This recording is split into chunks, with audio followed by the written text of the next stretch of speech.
On the spot news media, we got the latest news. We don't care about the views, we just representing right. Put local news internationally every night. On the spot, wave that Jamaican flag from left to right. Let's get it right, y'all know the type. We ain't dealing with the hype, we make it take flight.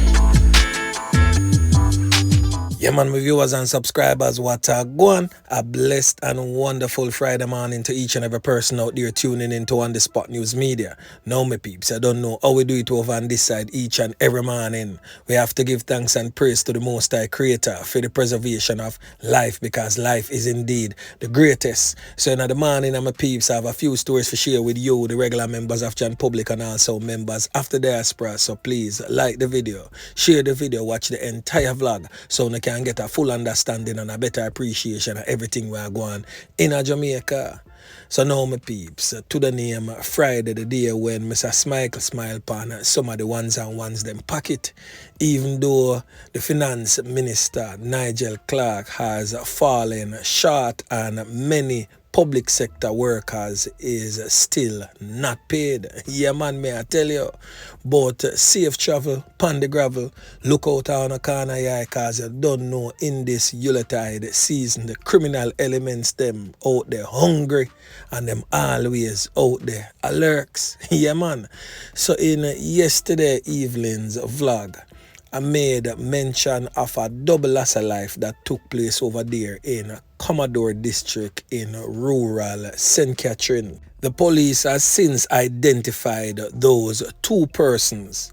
So on your screen to the left is Leon English, otherwise called Farin in his community, a 41-year-old Igla from Commodore, and his girlfriend Salieka Salkey, age 23, from Orangefield District, also in Linstead, and the 33-year-old taxi driver, as I made mention of yesterday, who get caught up and is presently in the hospital in serious conditions. The police have reported that around 1:45 a.m., English reportedly chartered the taxi to take him home, where he met Salkey upon arrival.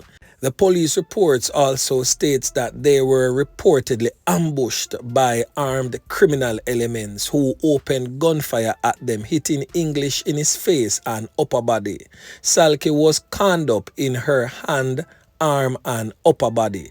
The injured cabbie managed to escape alive. The police went to the scene and found the couple's bullet-riddled bodies. Salkey was seen laying on her face. They were taken to the hospital where they were pronounced you know what. Now, my peeps, the entire community of Commodore District is in shock and presently in disarray. Their family members are presently lost for words, as persons in the community, both related to them or not, are wondering what was the real motive behind that brutal slaying of the couple. My peeps, the thing rough in Jamaica, you know, and not normal. Poor people have to go through.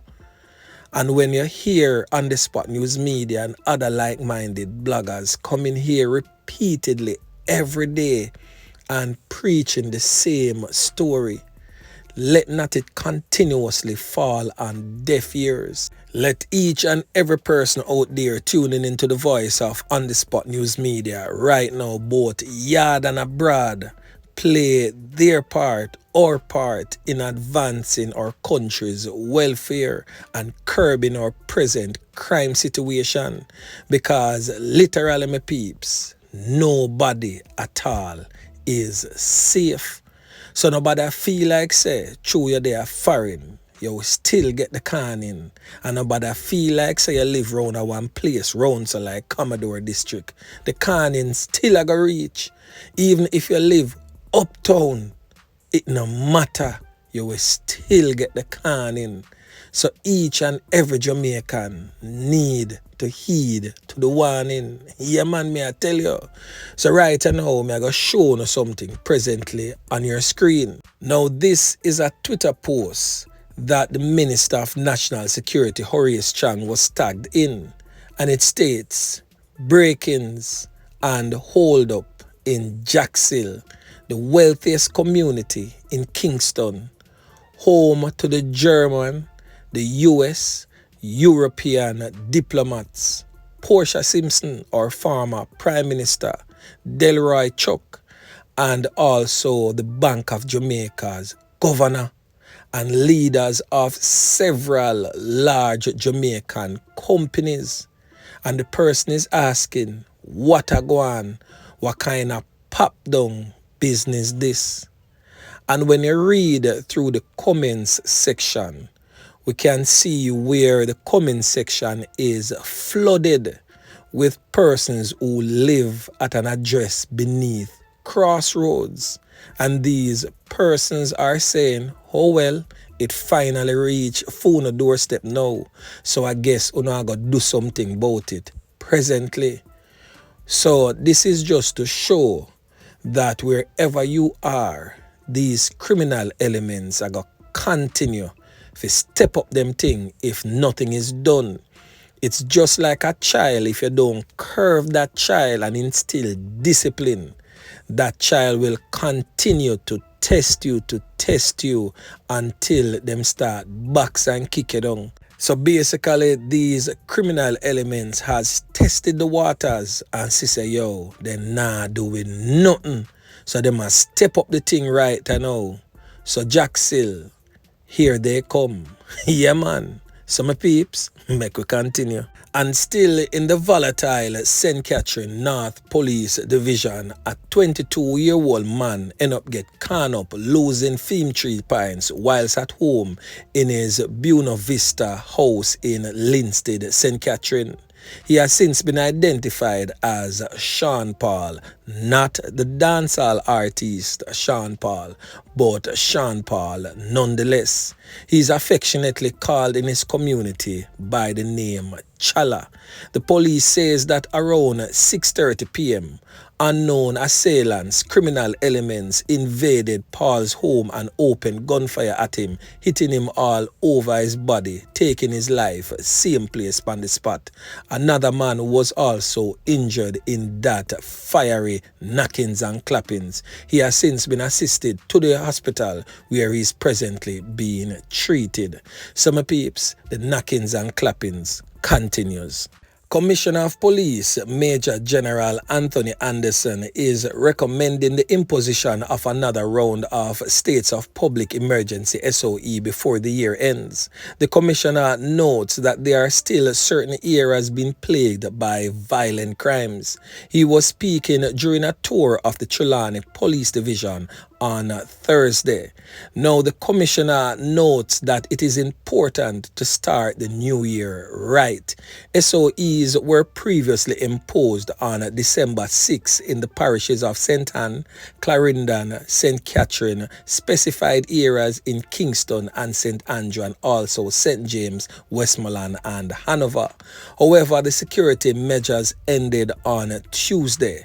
Before that, SOEs was declared on November 15 across several parishes and police divisions island-wide. That round of SOE ended on November 29th after resolutions to facilitate the extensions failed to achieve a 2/3 majority in the Senate. The commissioner also notes that police divisions in St. James, Hanover and Westmoreland have reaped significant benefits from the SOEs. Now we're going to hear from the police commissioner, Major General Anthony Anderson, as he speaks on his new recommendation in imposing another round of states of public emergency. Listen.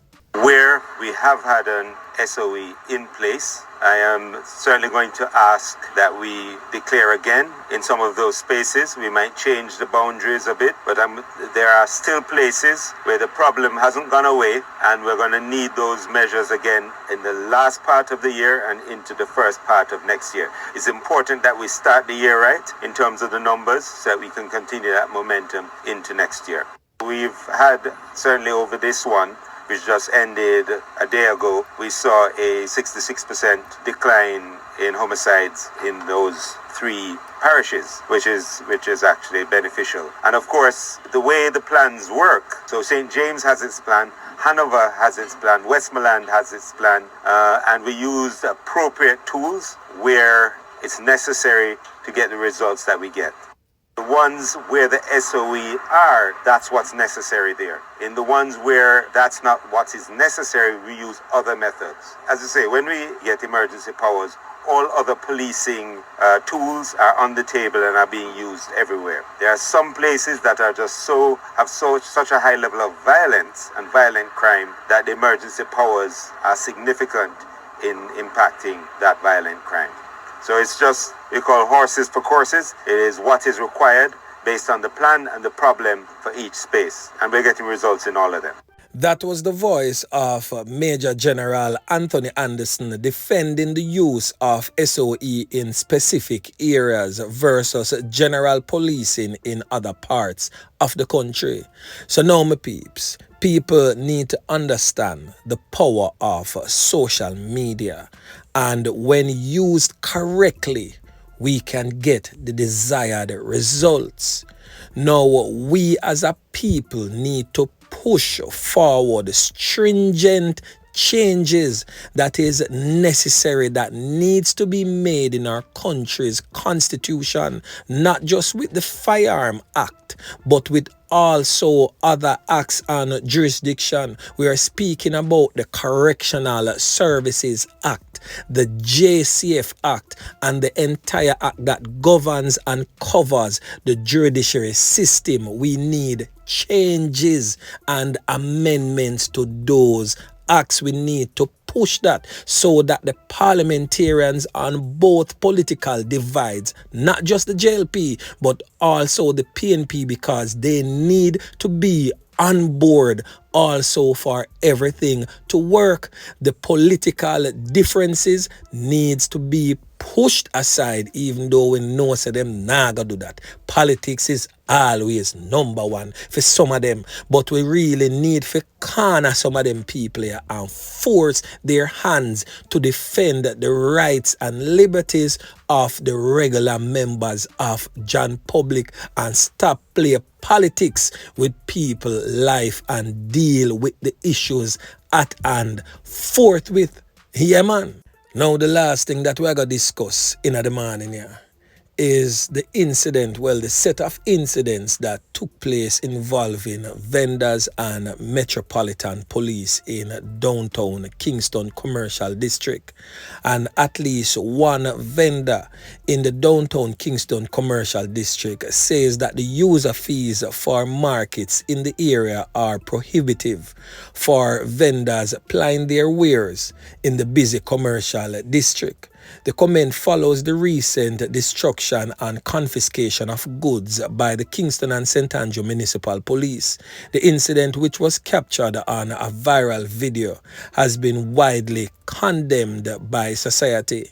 The video shows municipal police aggressively destroying stalls and damaging goods with what appears to be a sledgehammer whilst vendors scurry to save their goods. The vendors have been accused of illegally vending, but Sharon, who sells in the area, says that the vendors are not assured of sales when they are using the markets. So we're going to hear from this downtown vendor right now as she states her case. Listen. Sometimes you go in the market, you have to pay $30 every week after pay. Sometimes you sit in the market, you don't sell one nickel.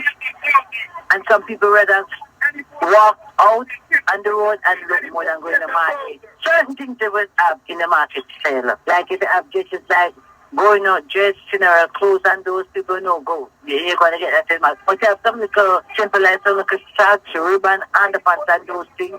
They're not going in the market. No work is available. So people have to come on the road. There's nothing else they can do. You don't want to go and steal. You understand? So they just do that. And sometimes they treat them very, very, very bad. And that's not right. We can come to people properly and talk to them, say, Miss, Can you take up your goods? Sometimes they took away your goods. You have to go and pay for them back. Now, my peeps, whilst we do understand the plight of the regular members of Chan Public plying their goods for sale in the downtown Kingston metropolitan region, we also have to understand that not everybody is as soft and subtle as you are. And we know that some of our Jamaican people, you will go to them, speak with them and say, hey, remove your goods. And as you turn your back, so the goods them back out on the street again. Law and order has to be maintained. And I do agree that what I saw on the videos was rather aggressive and a tad bit too much using a sledgehammer to destroy bananas and all of that and destroying the stalls. That was a tad bit too much. But law and order has to be maintained. Whilst you need to sell, law and order has to be maintained just the same. Now we are going to hear from the head of the Public Safety and Traffic Enforcement Branch, that is Assistant Commissioner Gary Mackenzie, as he weighs in on this, since this type of incident falls under his portfolio. Listen. The operations that are geared at removing them. We know that in doing in interfacing, there are times when there is some amount of aggression, there is some amount of resistance. But I have to say that certainly the public, whatever the situation is, we are expected to deal with them in a civil and professional manner. Usually what obtains is that once we see these things, they are identified as areas that there should not be vending. What I know as well is that warnings are generally issued. At times, summonses are also issued. What we have also observed from time to time is that stars are not only erected, but are nailed against walls and so on. And from time to time, these stars may have to be dismantled and various implements are used. In doing every single day, persons have been prosecuted and summoned. The truth is that there is a persistence on the part of the vendors to stay on the roadways, and it is a fact that over time we have allowed it to go too far. Sometimes there are instances where they are allowed by virtue of the season, by virtue of the time. There are specific roads or areas that may be so designated. But what happens is that some persons will get a yard, as we say, and they take a mile. And so we continuously have the problems with them. So now, my peeps, drop some comments in the comment section as it relates to this particular incident. Now, state your experience during your Christmas shopping from Moran Point to Negril Point. Now, my peeps, just continue to like, share, subscribe to the channel. Stay tuned to On The Spot News Media as I continue to bring you fresh news and updates in subsequent newscast. On The Spot News Media. Yeah, man.